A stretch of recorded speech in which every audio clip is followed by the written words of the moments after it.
Hoje eu quero pensar com os irmãos a partir de um texto, um salmo, Salmo 131, o perfil de um homem piedoso. Nós estamos falando sobre piedade, conexão entre teologia e piedade.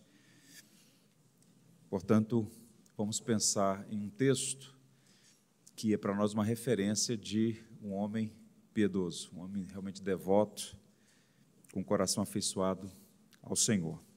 É um salmo curto, porém instrutivo. Espero que seja útil para a nossa edificação. Salmo 131, a partir desse salmo vamos pensar sobre o perfil de um homem piedoso. Ouçamos todos a palavra de Deus. Senhor, não é soberbo o meu coração, nem altivo o meu olhar. Não ando à procura de coisas grandes, nem de coisas maravilhosas demais para mim. Pelo contrário, fiz calar e sossegar a minha alma. Como criança desmamada se aquieta nos braços de sua mãe, como essa criança é a minha alma para comigo. Espera, ó Israel, no Senhor, desde agora e para sempre. Senhor, permita que nosso coração esteja aberto para receber a sua palavra, que o seu Espírito, que é guia e mestre da igreja, ilumine nossas mentes e corações. Nutre a nossa fé por meio do Evangelho, de modo que sejamos edificados para melhor te servir. Oramos em nome de Cristo, nosso Redentor. Amém. Os discípulos de Jesus eram pessoas simples, homens sem recursos e sem influência, gente que vivia no subúrbio do mundo, na periferia, socialmente invisível, politicamente relevante. Mas todos eles, em algum grau, carregavam dentro de si algo comum, o desejo de ser grande. Eles tinham ambições. O desejo de ser grande movia uma disputa velada entre eles. Quem era o maior? Observem que no Evangelho de Jesus segundo Mateus, no capítulo 18, eles ousaram verbalmente perguntar a Jesus quem era o maior. Conhecendo o coração deles, o Senhor lhes dá uma resposta cirurgicamente apropriada. Jesus coloca uma criança no meio deles, olha para os seus discípulos e diz: em verdade vos digo, se alguém não se converter e não se tornar como crianças, de modo algum entrareis no reino dos céus. Palavra de Jesus. O que o Senhor Jesus afirma é muito sério. Eu queria que você considerasse o caráter dessas palavras de Jesus. A entrada no reino dos céus está fechada a todos que não se converterem e não se tornarem como crianças. Isso é forte ou não é? Muito forte. Agora, uma maneira muito importante de ler o texto bíblico é fazer perguntas ao texto. Esse texto impõe uma pergunta a nós. O que significam essas palavras? Se alguém não se converter e se tornar como uma criança, não pode entrar no reino dos céus. Vejamos. Primeiro, Jesus não apresenta as crianças como ideal de inocência, pureza ou fé. O Senhor conhece a natureza humana e sabe que não há um justo, nenhum sequer. Todos, como diz Paulo aos Romanos, estão numa condição de culpados e condenados porque somos herdeiros de Adão. Então, nenhuma criança é, por natureza, inocente. As crianças carregam aquilo que Santo Agostinho chamou de pecado original. As crianças não nasceram salvas, ou melhor, não serão salvas pelo simples fato de serem crianças. A salvação não se baseia em faixa etária. Esse é o primeiro ponto que precisa ser dito. Segundo, Jesus também não está fazendo aqui uma defesa da infantilidade de pensamento. Não é um endosso ao fideísmo. A fé cega não é virtude. A conversão que se exige para entrar no reino dos céus é uma mudança de atitude. Adultos conquistam por mérito, crianças recebem de graça. Adultos se acham presunçosamente independentes, autossuficientes, senhores de si. Crianças humildemente demonstram carência, necessidade. Existe nas crianças o que Tomás de Aquino chamou de fides implicitum, uma confiança inata nos pais. Aqueles que tiveram já experiência da paternidade, você chega para uma criança ainda muito pequena, na beira de uma piscina, por exemplo, abre os braços para ela se jogar em sua direção, ela se joga. A criança confia, há uma fé implícita na autoridade dos pais. O que os pais dizem ser verdade, elas acatam, pois não julgam saber mais que seus pais. A criança olha para o pai e para a mãe e confia nos pais como fonte de autoridade. Eles recebem todo ensino como sendo fiel e verdadeiro. Com sabedoria, portanto, e autoridade, Jesus apresenta a criança como modelo de humildade. Jesus afirma que a verdadeira conversão e a fé autêntica, a espiritualidade bíblica, implicam em sermos como crianças. E ele completa o argumento dizendo o seguinte, em verso subsequente: portanto, quem se faz humilde como esta criança, este é o maior no reino dos céus. Jesus, portanto, usa o exemplo das crianças como criaturas que vivem na total dependência e plena confiança na provisão que os seus pais lhes oferecem. E este é o foco do ensino aqui. Qual é o conteúdo do Salmo 131? O salmista está pintando um retrato muito similar. Davi compara a si mesmo com uma criança nos braços de sua mãe. É uma poesia hebraica, riquíssima. Uma paráfrase desse salmo diz assim: ó Eterno, não sou arrogante, não ando de nariz empinado, não me intrometo com coisas que não conheço, não corro atrás de coisas grandiosas demais. Mantive os pés no chão, cultivei um coração tranquilo. Como um bebê aconchegado nos braços da mãe, assim a minha alma está satisfeita. Espere em Deus, Israel, aguarde com esperança, espere agora, espere sempre.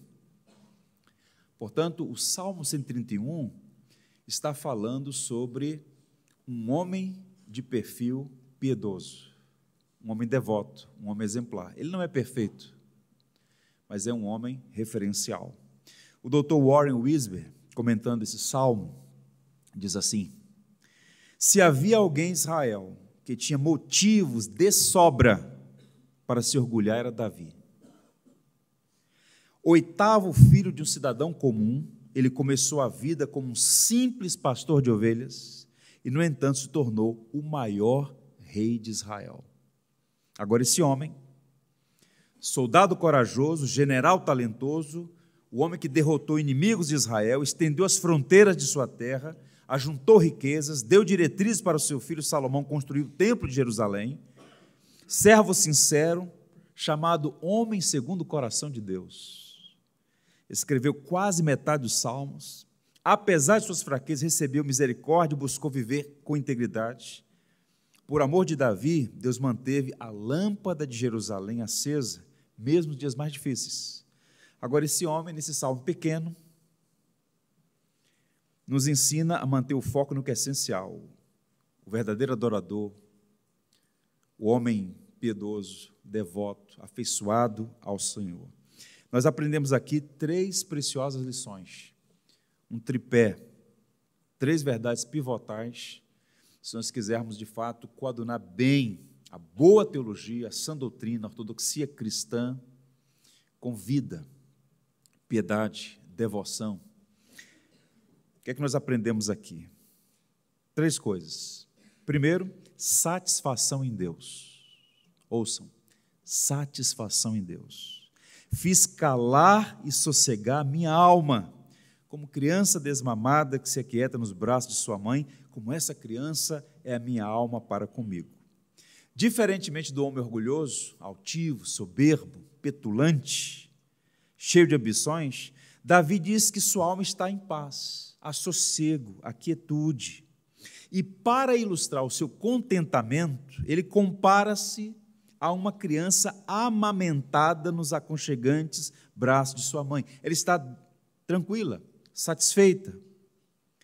E essa tranquilidade é uma evidência que suas necessidades foram supridas.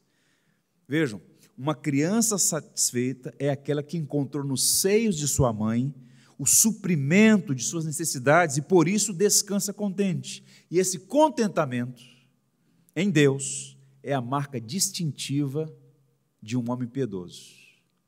Satisfação em Deus, contentamento em Deus.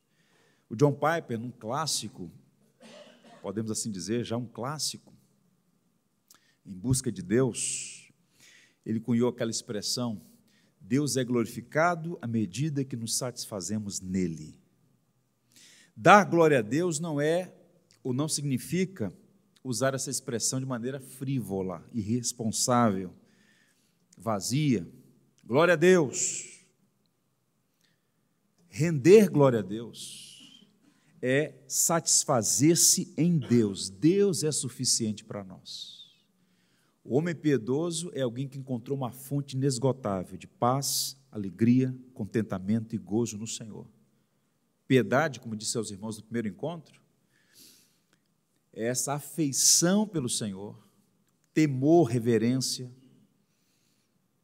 e um anelo profundo por mais conhecê-lo e mais satisfazer-se nele.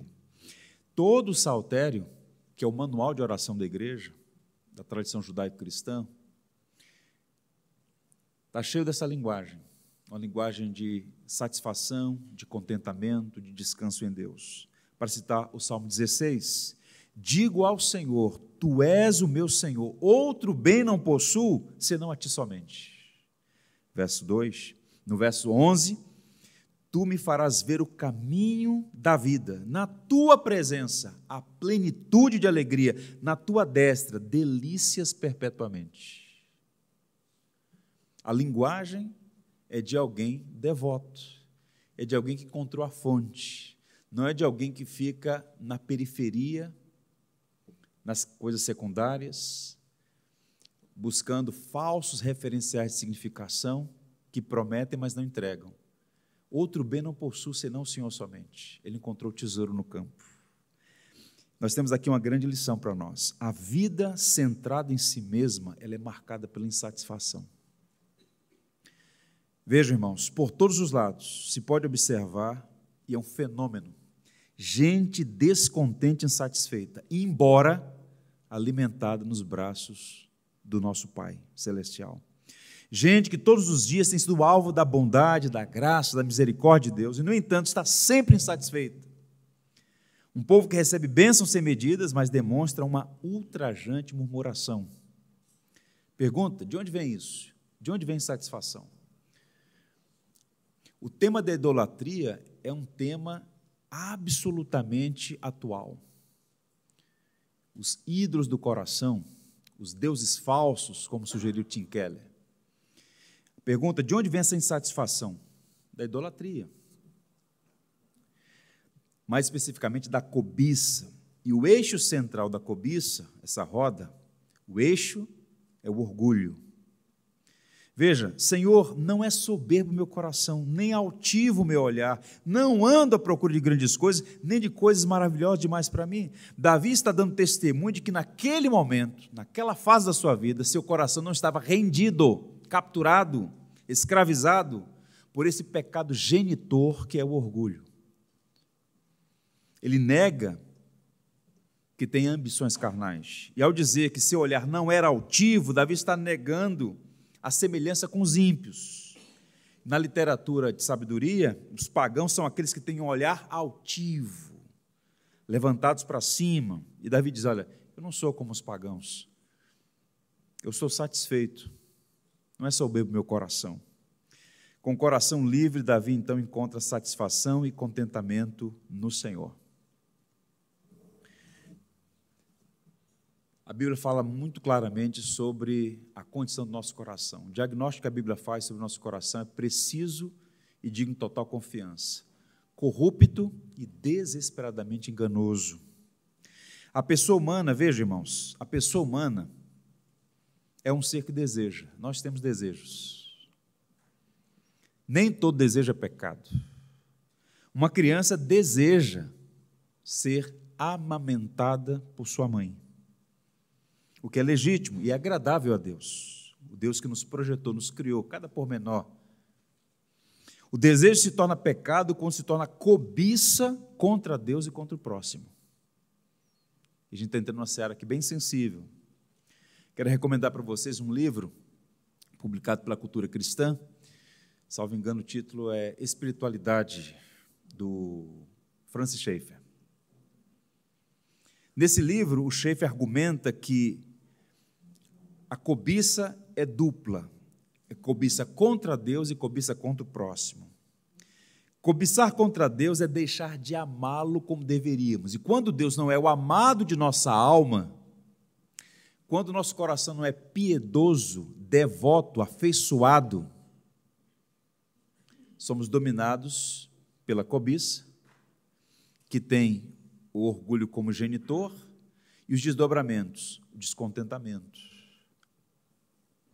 A falta de amor por Deus é a causa principal de toda insatisfação. E aqui um sinal de alerta pastoral.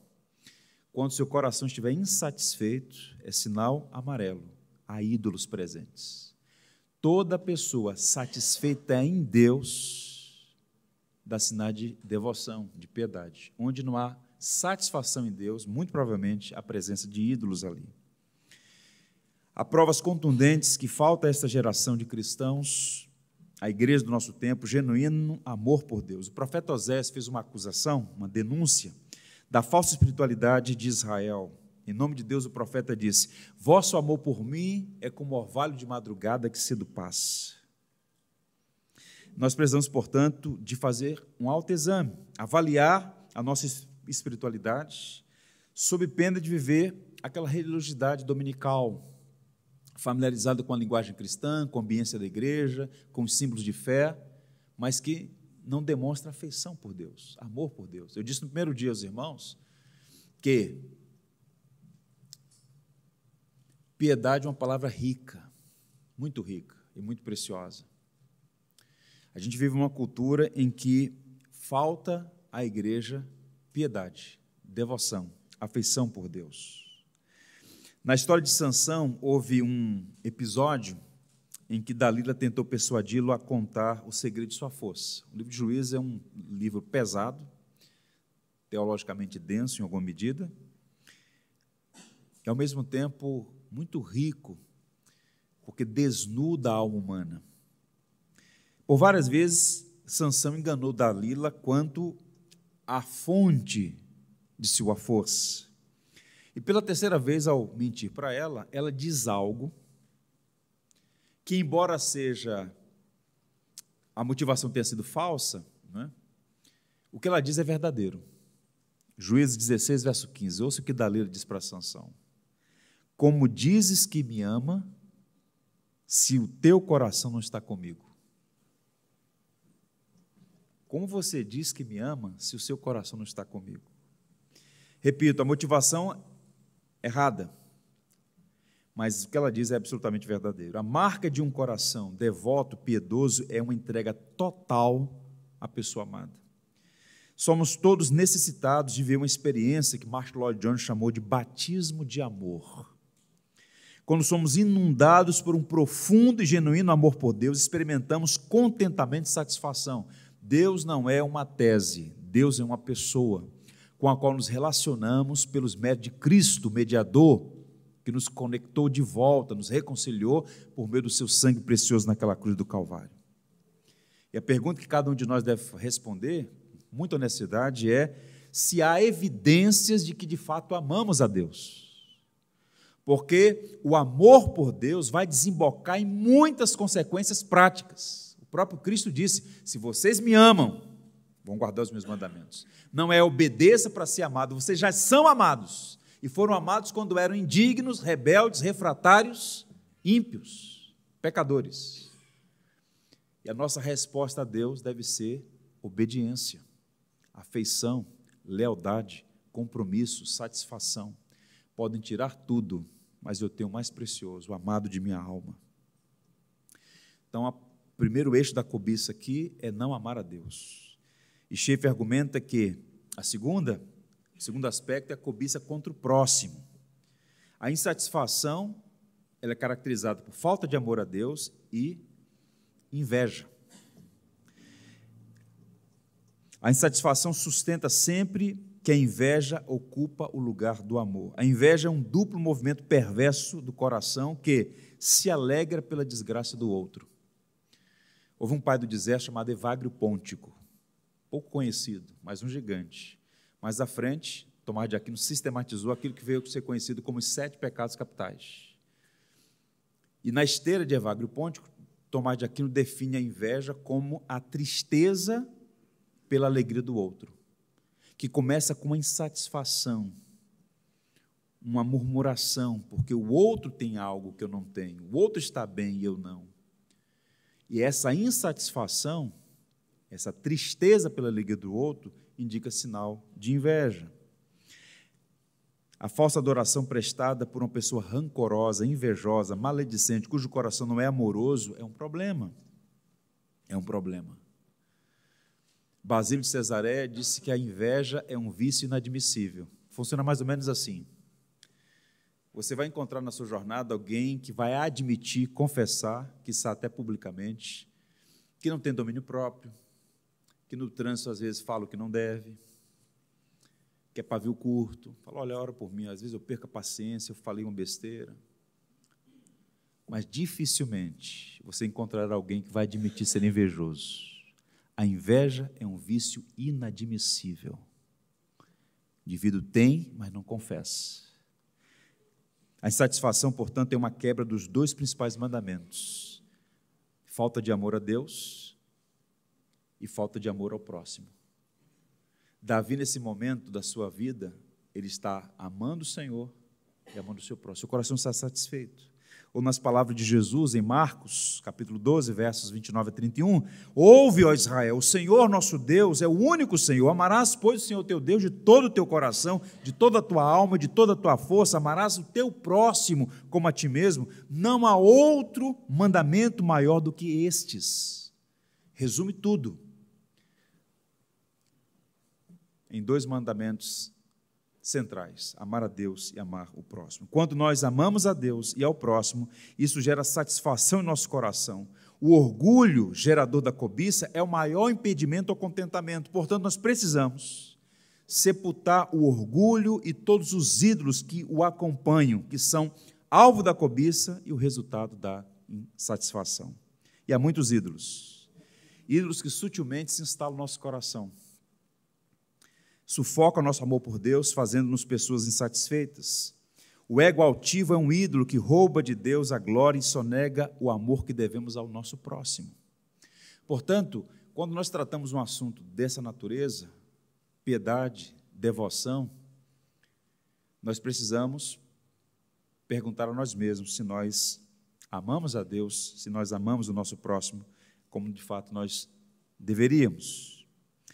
Um dos grandes poetas da igreja, um enólogo chamado William Cowper, contribuiu muito para a enódia cristã, muitos belos hinos. Certa vez ele disse em uma poesia: o ídolo mais querido que já conheci o meu coração, seja qual for, ajuda-me a arrancá-lo do teu trono para que eu possa adorar somente a ti.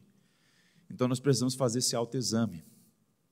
Nós evangélicos temos uma espécie de animosidade constante em relação à tradição católica. E há pontos irreconciliáveis entre protestantes e católicos. E na nossa pressa em condenar os ídolos do romanismo, nós nos esquecemos que há muitos ídolos não tangíveis e não palpáveis que por vezes estão no nosso coração. E quando os ídolos estão presentes, não há satisfação, não há contentamento, não há alegria, não há paz. É um indicativo de que falta piedade. Os homens e mulheres de Deus, no decurso da história, piedosos e devotos, eram pessoas que amavam a Deus, estavam dispostas a servir o outro como expressão de afeto e amor. Que o Senhor nos ajude a ter satisfação em Deus. Paulo chegou a dizer: eu aprendi. Você não nasce sabendo. Eu aprendi a viver contente em toda e qualquer situação. Aplauso, crítica, fartura, penúria. Por quê? Como? Posso todas as coisas naquele que me fortalece. Paulo encontrou uma fonte inesgotável de vida, de alegria, de contentamento, todos os recursos necessários para ele viver de forma superlativa. Portanto, o primeiro ponto a destacar aqui é esse. O perfil do homem piedoso é que ele tem satisfação em Deus. Segundo aspecto do homem piedoso, intimidade com Deus. Observe ainda no verso 2, quando ele diz: fiz calar e sossegar minha alma, como criança desmamada se aquieta nos braços de sua mãe, como essa criança é minha alma para comigo. Uma criança recém-amamentada permanece nos braços de sua mãe, pois ali desfruta de intimidade. É importante para a criança ter as suas necessidades supridas? Sim. O papel da mãe é esse, é nutrir o seu bebê, no primeiro momento, com aquele leite materno que é suficiente para a nutrição. No entanto, mais importante que o alimento é o colo da mãe. Especialistas na área de psicologia pediátrica afirmam que só depois de alguns meses é que a criança adquire a capacidade de reconhecer a mãe visualmente. Você sabia disso?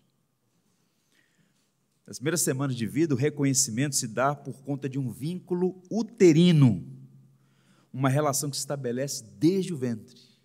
A criança não olha e fala assim: essa é minha mãe, essa não é. Ela sabe quando está no colo da mãe ou não. Há uma profunda intimidade com a mãe. O afeto e o amor da mãe fazem com que a criança deseje o seu colo e a sua intimidade. E o salmista, vejam a linguagem de Davi aqui, ele se compara a uma criança recém-amamentada, está satisfeita, já amamentou, mas quer o colo da mãe, quer estar perto da mãe, junto à mãe. Portanto, a lição para nós e a conexão conosco é a seguinte: Deus é glorificado quando nos afeiçoamos a Ele. Agostinho, ele usa uma expressão muito bonita. Amanhã é dia dos pais, e Agostinho, fazendo uma exposição em Isaías, ele disse que Deus é um pai que nos ama com amor de mãe. Coisa linda. Um pai que nos ama com amor de mãe. Deus é glorificado quando nos afeiçoamos a Ele. Afeição é uma daquelas palavras ricas que precisam ser resgatadas. Significa apego, sentimento amoroso, ligação afetiva, afeição. Amor e afeição na Trindade é para nós uma referência. Até o coração tem sede de amor, disse Abraham Kuyper. Deus sempre amou por toda a eternidade. O Pai, o Filho e o Espírito se amaram intensamente nessa pericorese. O amor, o amado e o amante. Plena e perfeita comunhão.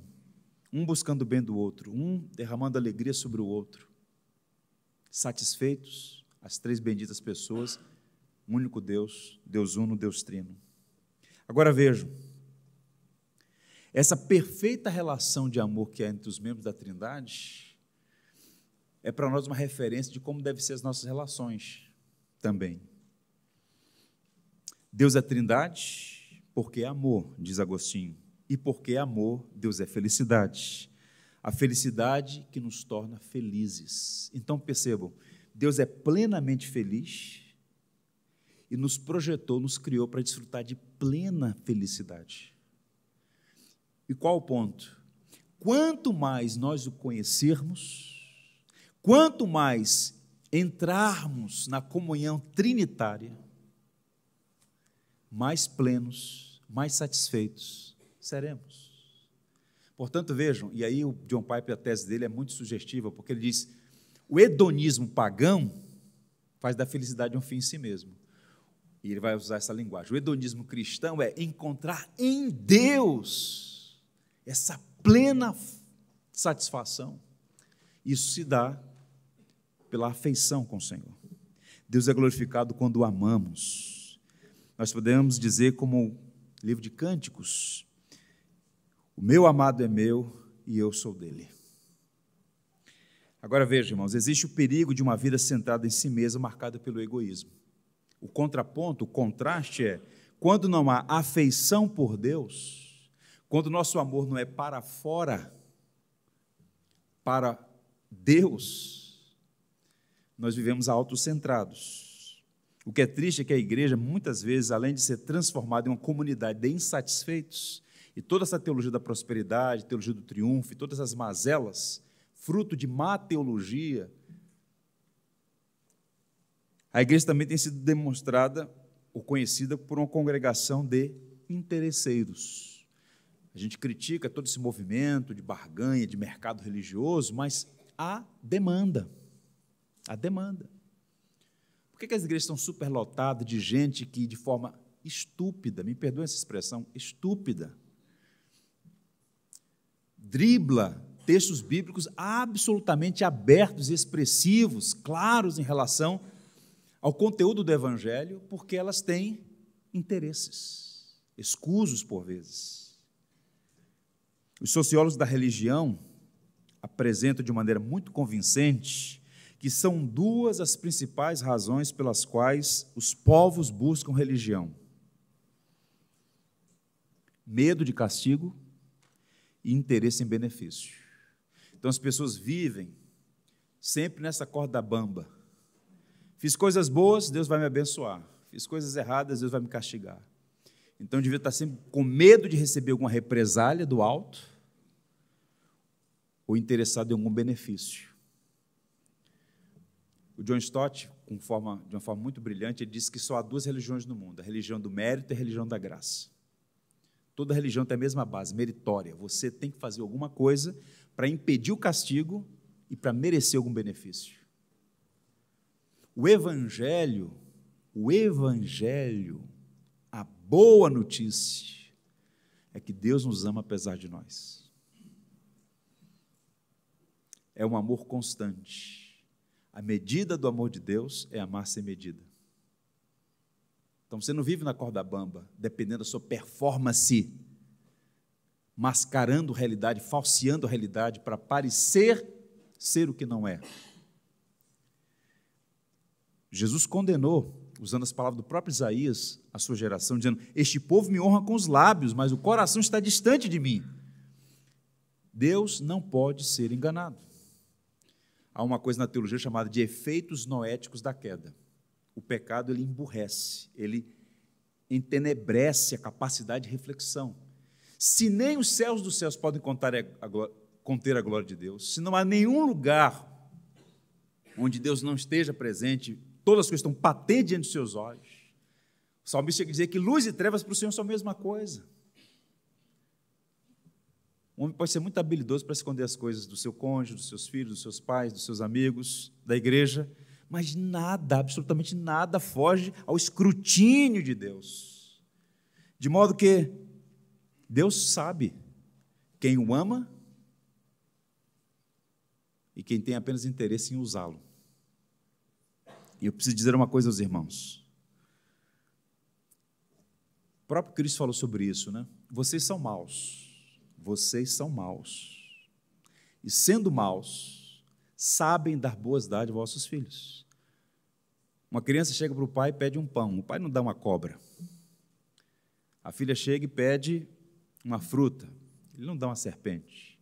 Se vocês, que são maus, sabem dar coisas boas aos seus filhos, muito mais o Pai Celestial. Deus tem prazer em dar. Deus tem satisfação. Deus não é um estraga-prazer. A lei do Senhor não é para blindar a nossa felicidade. Deus tem prazer na felicidade dos seus filhos. Então vejam, Deus tem prazer em dar.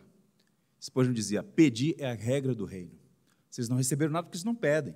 E quando vocês pedem, vocês não recebem porque pedem mal. Pedir é a regra do reino. Agora, qual o ponto? O ponto é a corrupção da oração. É uma tragédia. O culto fica empobrecido e passa a ser abominável todas as vezes que a ênfase está nas bênçãos de Deus e não no próprio Deus. Porque percebam, melhor do que as bênçãos é a presença. É a presença a maior bênção, e essa presença é que floresce todas as demais coisas. Dá um exemplo, estrutura da oração do Pai Nosso. Senhor, ensina-nos a orar. E o Senhor ensinou aos seus discípulos. Pai Nosso. Começa com o Pai. lá na frente, o pão nosso. Quando o pão vem à frente do Pai, você perde o Pai e perde o pão. Entende? Então a pergunta é, você está mais interessado no pão ou no Pai? Eu tenho um filho, Leonardo. Eu amo dar as coisas a ele. Ele me pede certas coisas. Algumas eu digo sim, para outras eu digo não. Agora, se ele sempre, invariavelmente, me procurasse apenas e exclusivamente para obter algum benefício, seria estranho, não? É só um interesseiro querendo algo sem nenhuma conexão. Então, qual é o ponto? Para mim é o seguinte: as igrejas estão cheias de pessoas que olham para Deus como um grande bonachão celestial, muito rico, que a depender das técnicas de manipulação, você vai tirar vantagem dele. Mas tem que saber fazer, tem que cumprir as regras. Isso é muito pobre, isso está na contramão do Evangelho. Está na contramão do Evangelho. Há uma oração, John Flavel publicou em um de seus livros, não se sabe quem fez essa oração, mas é uma oração densa e perigosa. Se eu te adoro por medo do inferno, queima-me no inferno. Se eu te adoro por causa do céu, expulsa-me do céu. Se eu te adoro porque te amo, revela-me a tua face, fonte bendita.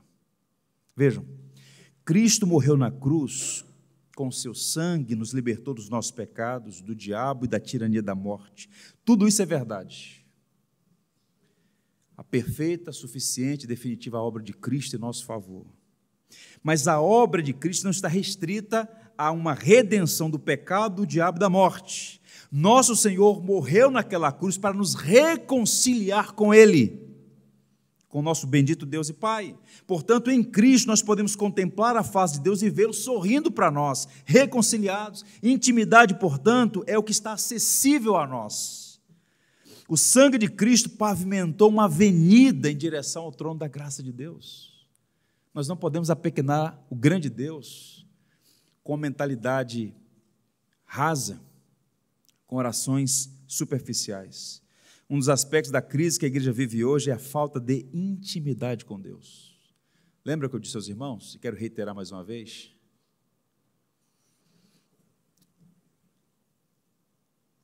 A confessionalidade é importante. A ortodoxia é importante. A sã doutrina é importante. Mas, quando estas coisas se tornam um fim, a igreja se torna árida, belicosa, sectária, desinteressante. Por quê? A sã doutrina é sã porque promove saúde. E à medida que a gente vai sendo enriquecido pela revelação das Escrituras, aprendendo as verdades elementares da fé cristã, isso vai ornamentando a nossa vida. Mais gentis, mais ternos, mais misericordiosos, mais servidores, mais humildes, mais quebrantados, mais missionais, mais envolvidos, engajados com aquilo que tem valor eterno. E tudo começa quando o nosso coração, mais devoto, mais piedoso e mais dado ao Senhor. Perguntaram a alguém se Deus tem filhos prediletos. Não. Deus só tem um filho, na verdade. O unigênito é Jesus, o Verbo que se fez carne. Todos nós somos adotados por meio de Cristo. O Filho de Deus fez filho do homem para que os filhos dos homens se tornassem filhos de Deus. Essa é a dinâmica. Mas vejam, são poucos aqueles que, uma vez alimentados, desejam permanecer no colo. São poucos os que se aproximam de Deus e dizem simplesmente: sua presença me satisfaz. Eu só queria estar aqui junto ao Senhor. Eu amo demais o saltério. Os salmos, para nós, irmãos, olha, ouçam, leiam, estudem, inesgotável. Inesgotável. O Salmo 73, Asaf diz: quem mais tenho nos céus? Não há outro que eu me deleite na terra. Minha alma tem sede de Deus, do Deus vivo. Quando irei e me verei perante a face de Deus? Ou seja, há um profundo anelo por Deus, desejo por Deus, anseio por Deus. Essa é a linguagem do coração. A linguagem afetiva, uma linguagem que encontra um tesouro maior do que tudo na vida e não mede esforço para adquiri-lo. A tua graça, Senhor, é melhor que a vida. Quem já teve a oportunidade de conviver, de ter comunhão com irmãos privados de liberdade, de direitos, injustiçados, empobrecidos economicamente, invisíveis perante o mundo, e ao mesmo tempo, a despeito de toda essa conjuntura desfavorável, ver alegria, paz e contentamento. De onde vem isso? Fiz algumas viagens a Cuba e digo para os irmãos como eu fui abençoado.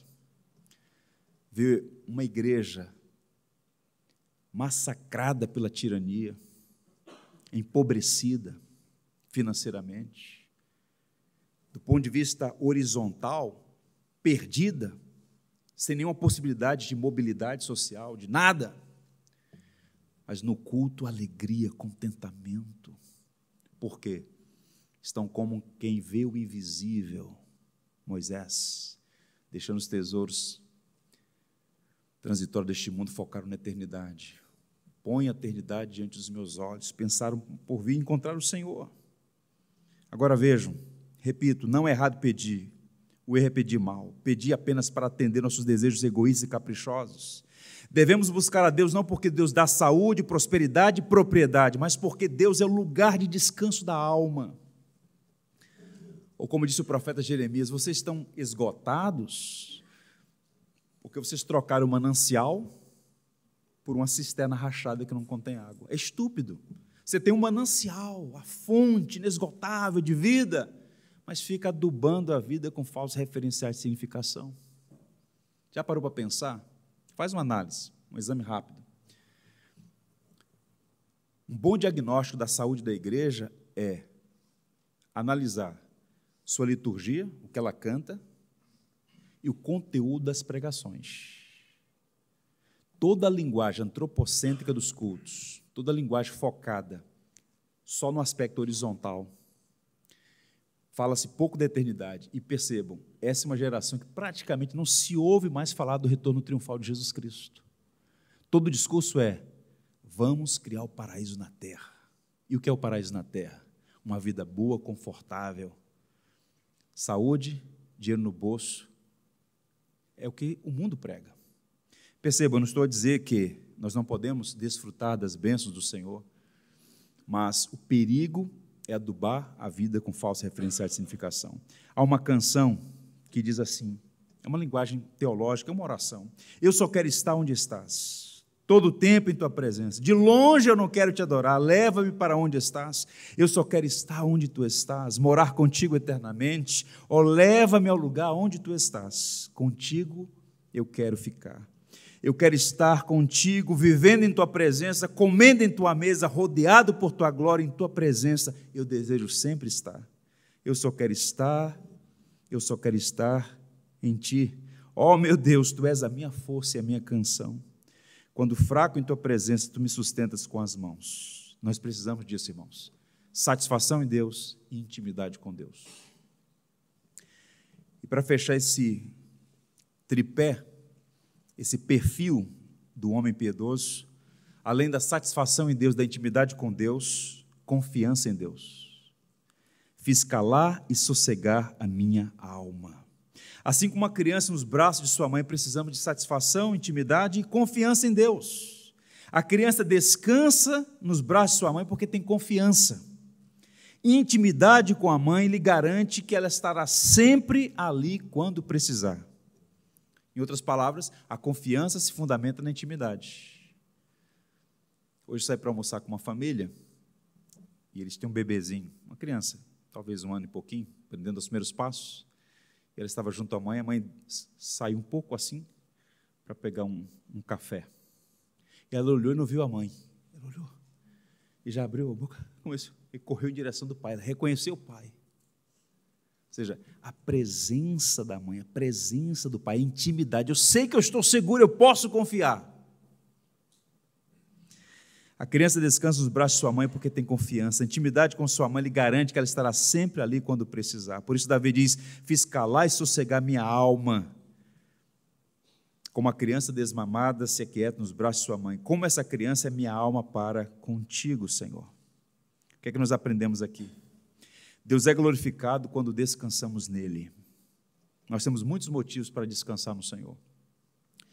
Vejam, uma boa doutrina, uma doutrina bíblica, ancorada nas Escrituras e respaldada pela tradição cristã, ela vai ter sempre implicações práticas. A doutrina da criação, ela é muito preciosa. Deus criou, a partir do nada, todas as coisas. Só Deus é autoexistente e eterno. Todas as coisas são criadas por Deus e para Deus. Então, Ele é o Criador. Mas Deus não apenas criou todas as coisas, Deus sustenta e dirige todas as coisas. Quando nós conhecemos a Deus, nós podemos descansar no Senhor. Tudo pode estar de ponta cabeça, mas o Senhor reina. O melhor comentário político está nos Salmos. O Senhor reina. Não há pânico no céu, como disse uma cristã no contexto da Alemanha nazista. Não há pânico no céu. Quanto a mim, confio em Ti, Senhor. Eu disse, Tu és o meu Deus. É assim que as crianças se atiram nos braços dos seus pais. Portanto, o contraponto é que quando não há confiança em Deus, quando a vida está centrada em si mesma, o reflexo imediato é a ansiedade. Quando não há satisfação, você tem cobiça. Quando não há intimidade, você tem interesse. E quando não há confiança, você tem ansiedade. Essa é uma palavra muito atual. Há estudos que apontam que mais da metade das pessoas que passam pelos hospitais no mundo sofrem de algum grau de ansiedade. E o que é ansiedade? À luz de Jesus, na sua fala lá em Mateus 5, Mateus 6. Ansiedade é um atestado de incredulidade. Eu não tenho gerência, eu não tenho controle. Vai que Deus não faz a parte dele. Ansiedade. Os insatisfeitos e interesseiros não podem confiar e por isso vivem ansiosos, nutrem medo velado, um receio perturbador, em suas mentes há o risco de buscar o peito da mãe e não encontrar o leite. Ansiedade muitas vezes é o medo inconsciente de que Deus pode falhar. Aquele que não confia em Deus não pode dizer, a minha alma está em paz. Eu gosto muito do Salmo 46, é um salmo precioso, é o hino da reforma, foi baseado lá. Quando Davi diz, quando o salmista diz, muito provavelmente Ezequiel, o Senhor, Deus é nosso refúgio e fortaleza, socorro bem presente nas tribulações. Ainda que a terra se transtorne e os montes se abalem, não há o que temer. Pergunto, por que ele usa essa linguagem no Salmo 46? Os irmãos sabem que uma árvore, por mais profunda que sejam suas raízes, por mais robusto que seja o seu caule, um vento forte coloca uma árvore no chão. Eu moro numa região ali na zona sul do Rio, uma igreja, muitas árvores, um resíduo da Mata Atlântica. Então, quando tem uma tempestade no Rio, é muito comum árvores no chão. Mas quando o salmista diz que, ainda que a terra se transtorne e os montes se abalem, não há o que temer, não temeremos, ele está usando uma linguagem que Israel conhecia. O monte é uma coisa rígida. Não há tempestade que faça o monte sacudir. E, em outras palavras, ainda que a circunstância pela qual você esteja passando seja extremamente adversa, não há o que temer, porque o teu Deus reina. O nosso Senhor reina. Nas palavras de Isaías, Sião diz, o Senhor me desamparou, o Senhor se esqueceu de mim. Resposta, acaso pode uma mulher esquecer-se do filho que ainda mama, de sorte que não se compadeça do filho do seu ventre? Esse absurdo pode acontecer? É raro. Mas, ainda que aconteça, Eu, todavia, jamais me esquecerei de ti, eis que nas palmas das minhas mãos te gravei. Deus não se esquece de nós. Há uma aliança, há um pacto. Então, podemos confiar no Senhor, podemos descansar em Deus. E essa é a parte mais difícil, porque no fundo, como começa o Salmo, naquela tratativa de Jesus com seus discípulos, o problema todo é sempre o orgulho. Nós queremos ter o controle, a gerência, o domínio. E aqui o paradoxo, temos que ser previdentes, temos que ser responsáveis, mas há limites. Você não tem gerência de nada.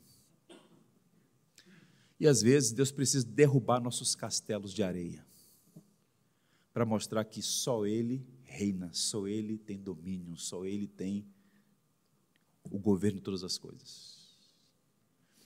Uma senhora chamada Edmé Williams, vocês já devem ter ouvido falar dela, ela trabalha na comunidade Santa Marta, onde eu tive a oportunidade de trabalhar por algum tempo, assim que cheguei ao Rio de Janeiro, onde a nossa igreja tem um trabalho há mais de 40 anos, onde uma igreja foi plantada. Há uma relação muito estreita com a comunidade Santa Marta, em Botafogo. Hoje é uma favela, por assim dizer, já estruturada, com muitas iniciativas públicas e privadas para melhorar a condição das pessoas ali. Mas na década de 70, aquelas casas todas eram de madeira, insalubres, não é? E a irmã Edmé Williams, já talvez na década de 80, começou um trabalho social, um projeto, para atender as crianças. Então, eram as crianças em lares disfuncionais, esse é o termo que por vezes é usado, e era necessário, portanto, um trabalho de reforço escolar para, por meio da educação, da instrução, servir aquela comunidade. E ela começou um trabalho e tal. Montou lá, comprou um espaço, criou uma estrutura, e as crianças vinham manhã e tarde para receber um reforço escolar. Iam para a escola convencional, e no contraturno, ela e alguns voluntários prestavam serviço. Houve uma tempestade no Rio de Janeiro, daquelas de inundar a cidade, chuvas torrenciais, e a escola foi para o chão. E quando ela soube, ela correu para a comunidade, quando ela viu, estava tudo no chão. Ela sentou na escadaria da favela, começou a chorar: Senhor, que tristeza. E abriu o coração. E no íntimo do seu coração, Deus falou com ela: eu coloquei o barraco no chão para levantar um prédio. E foi erguida a creche Maria e Marta, que há 3 décadas está lá servindo e abençoando gerações inteiras. Então, por vezes, a nossa ansiedade para ser demolida, para ser de fato tratada com profundidade, Deus tem que colocar os nossos barracos no chão, para mostrar que Ele é o Senhor, que Ele tem domínio, e nos convidar a descansar. Nós temos provas, não é uma fé cega. Deus prova o seu amor para conosco. Paulo chega à argumentação teológica: aquele que não poupou seu único filho, antes por todos nós o entregou, porventura não nos dará graciosamente consigo todas as coisas? O mais improvável Ele fez. O imaculado, o santo, Ele deu o seu filho por nós. Ele se entregou por nós. Ele nos amou tão intensamente que Ele se deu por nós. Qual é o seu problema? Qual é o meu? Qual é o nosso problema? Falta de um coração rendido, falta de um coração afeiçoado, piedoso. Quando isso acontece, nós temos mais satisfação em Deus, mais intimidade com Deus e mais confiança em Deus. As coisas podem mudar, mas o Senhor é imutável. Ele é sempre digno da nossa confiança. Quero, portanto, deixar aqui essa palavra de encorajamento aos irmãos. Busquem conhecer, amar e servir ao Senhor todos os dias da sua vida, porque vale a pena. Deus é amável, Deus é digno do nosso amor. Amém? Vamos ter uma palavra final de oração. Ó Senhor, a Ti somente sejam dadas a honra, a glória e o louvor por Sua palavra, que vem ao nosso encontro e nos instrui, exorta, encoraja, consola.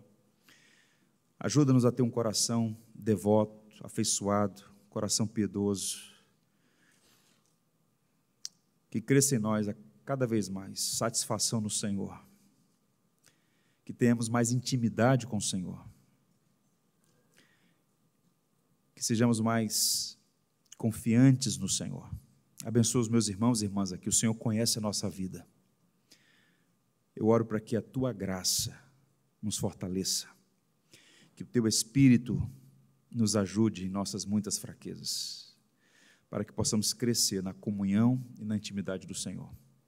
Te louvamos por Jesus Cristo, teu Filho bendito, nosso Salvador amado, porque por meio da sua obra na cruz é que nós podemos te conhecer, te amar e te servir. Em nome dele que nós oramos. Amém.